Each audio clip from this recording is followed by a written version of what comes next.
At a family gathering, my husband and brother-in-law mocked my accent, sneering, "Do you even understand what we're saying?" I smiled sweetly. "I understand enough to know you failed that contract pitch because you forgot I'm the partner's daughter." The room went silent as their faces went ghost white. I wasn't expecting anything unusual that day. It was a Saturday, early spring.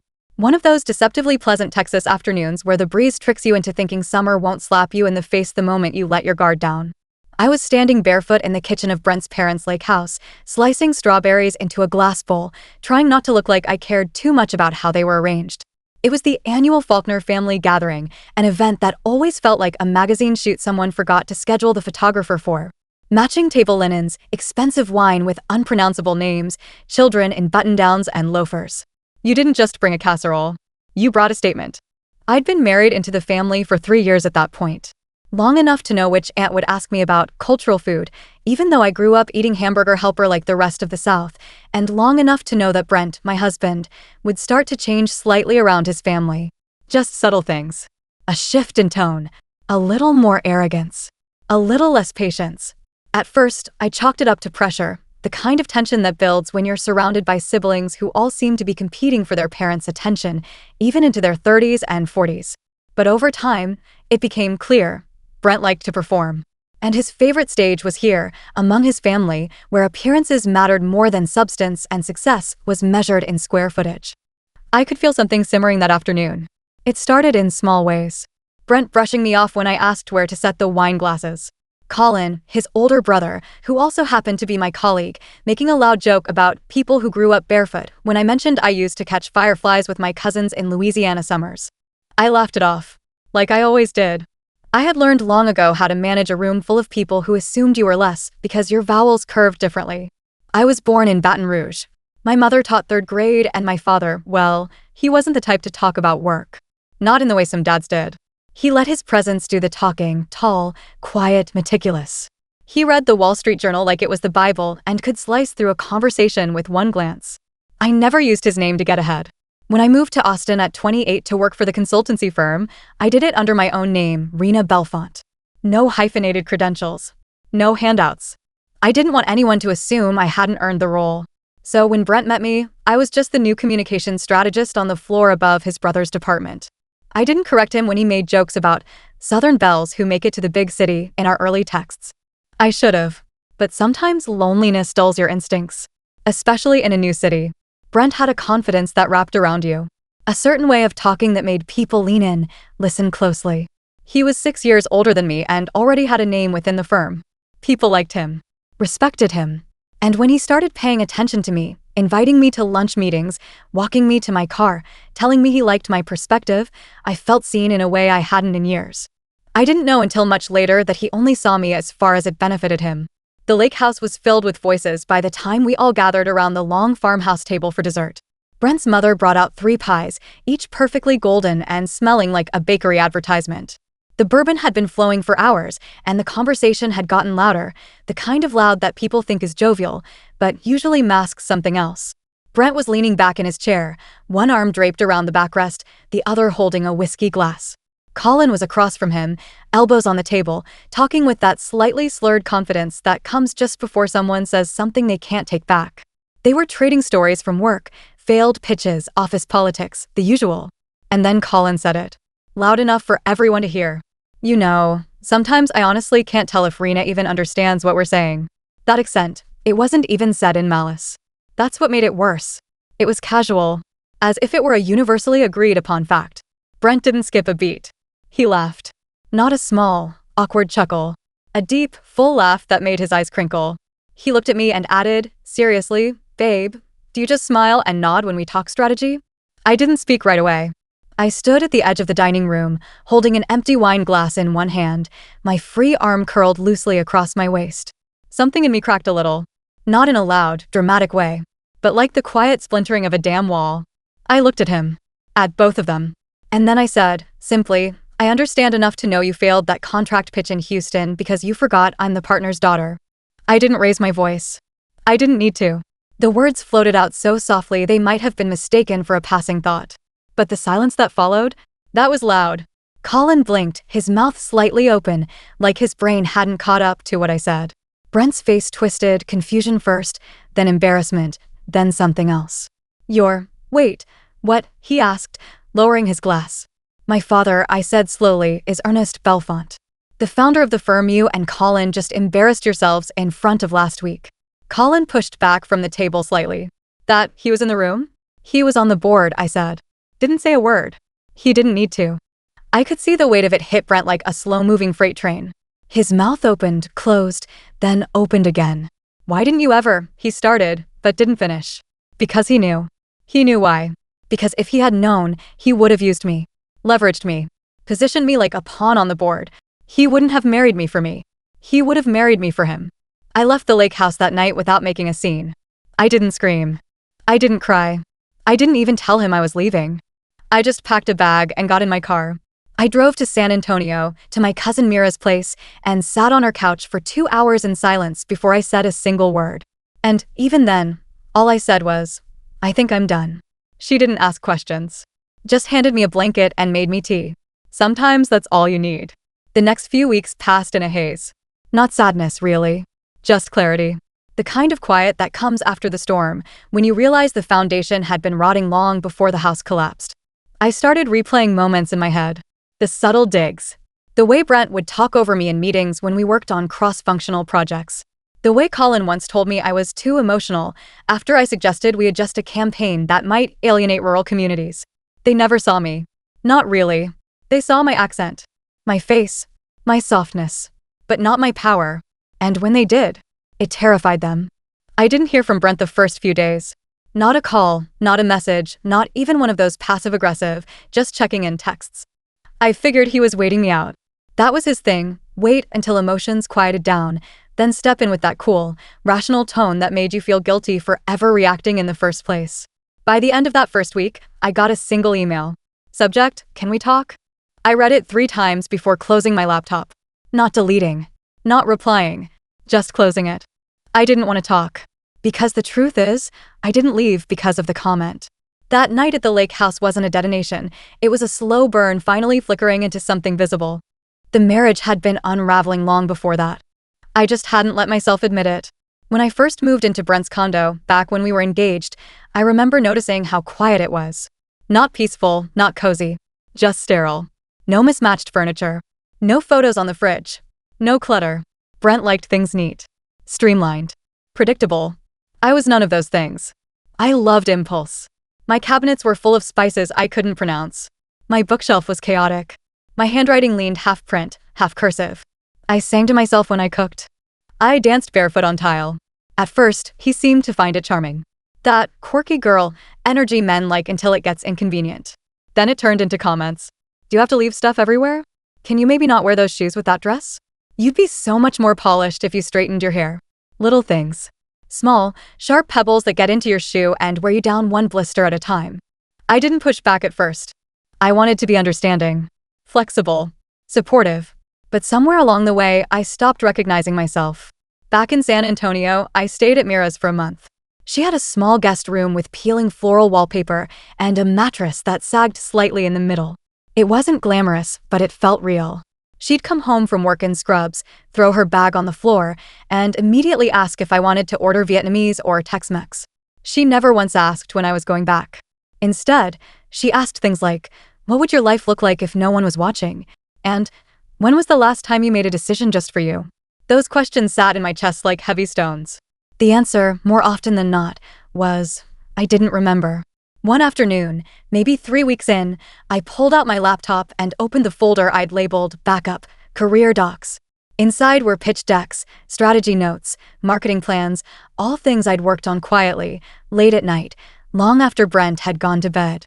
And at the very bottom, I found something I forgot I'd saved, an email thread between the executive board and my father about restructuring the company's leadership training model. My name was in the CC line. My father had quietly looped me in months ago. He never said anything, never pressured me to chime in, but there it was, sitting unopened. I clicked through. They were planning a full overhaul, new departments, new heads, new direction. And they wanted someone to lead a new initiative around corporate culture, diversity, and internal communications. The role didn't exist yet, but the need was there. I stared at the screen for a long time. Then I drafted an email. Subject, proposal, strategic culture design lead. I didn't send it right away.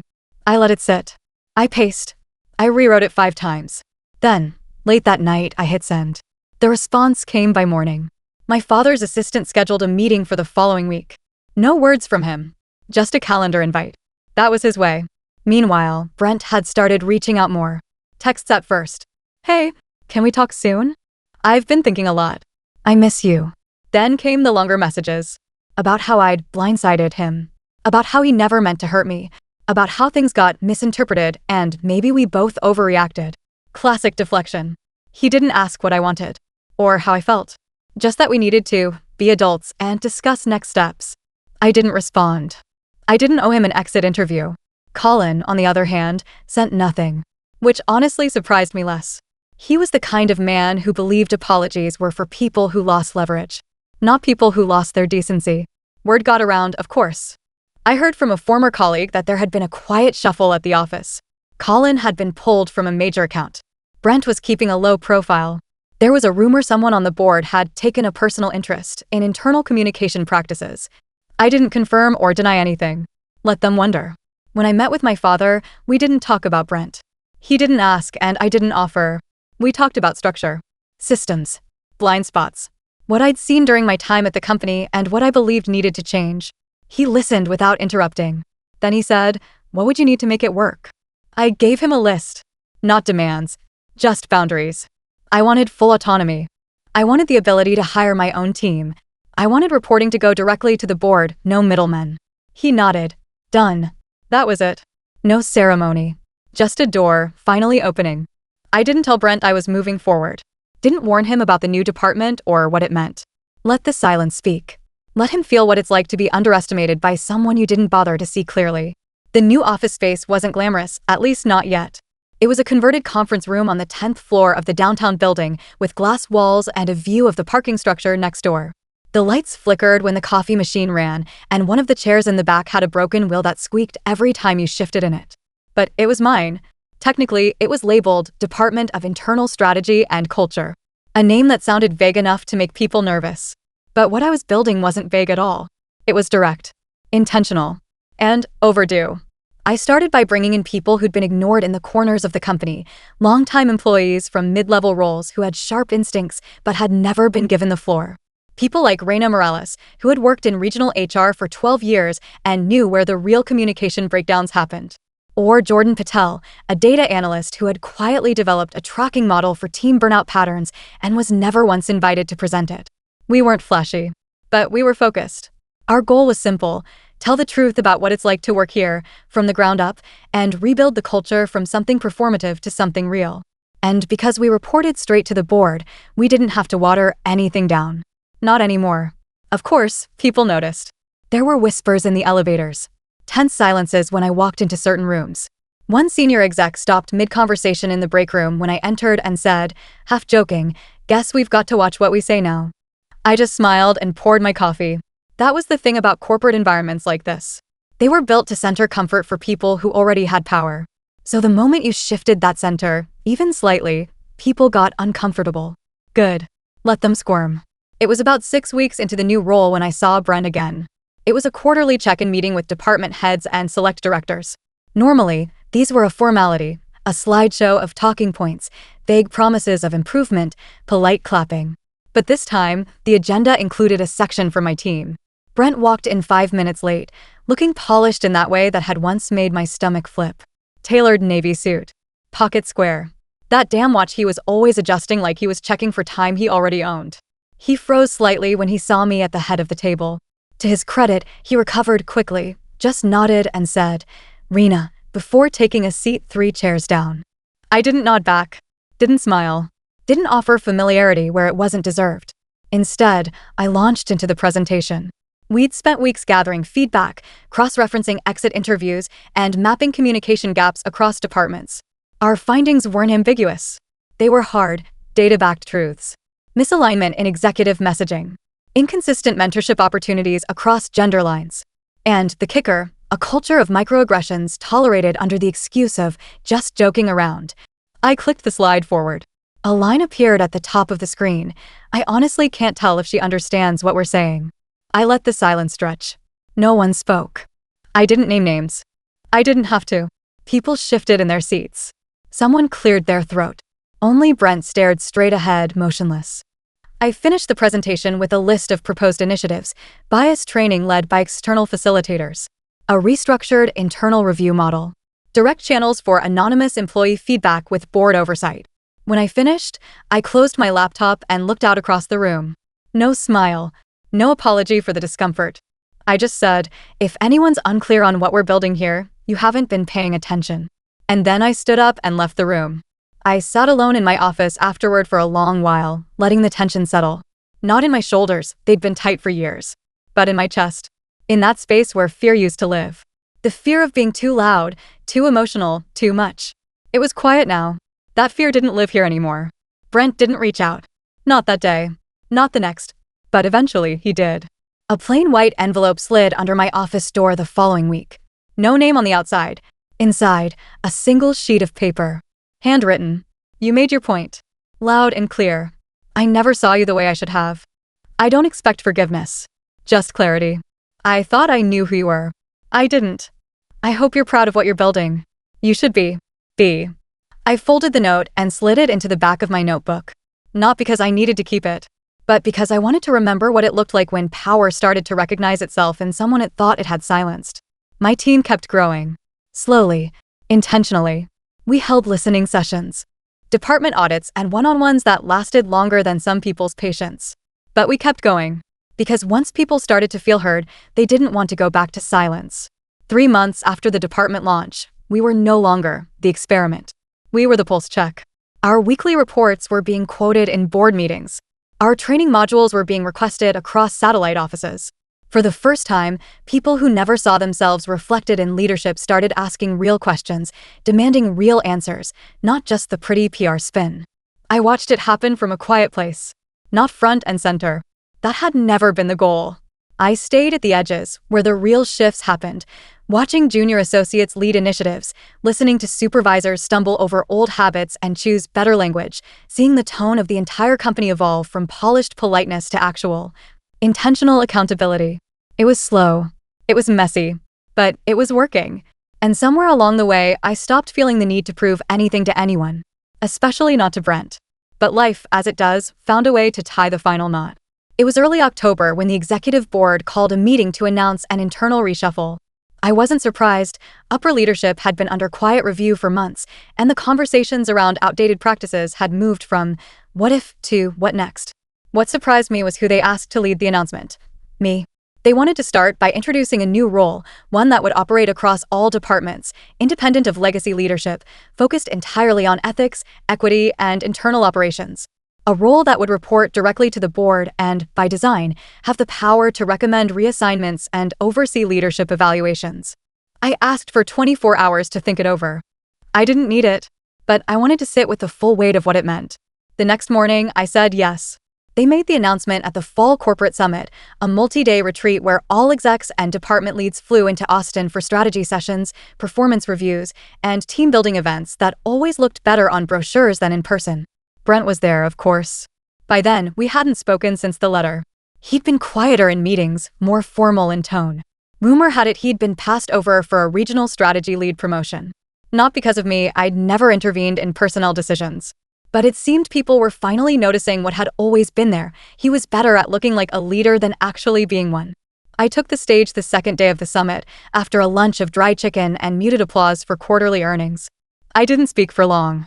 I introduced the new role. I outlined what it meant. I emphasized what it wasn't: performative, temporary, cosmetic. It was structural. And effective immediately, it would begin overseeing leadership evaluations, past, present, and pending. I let that sit for a moment. Then I added, we're not here to punish the past, but we're here to stop pretending it was enough. The applause started slowly, then grew.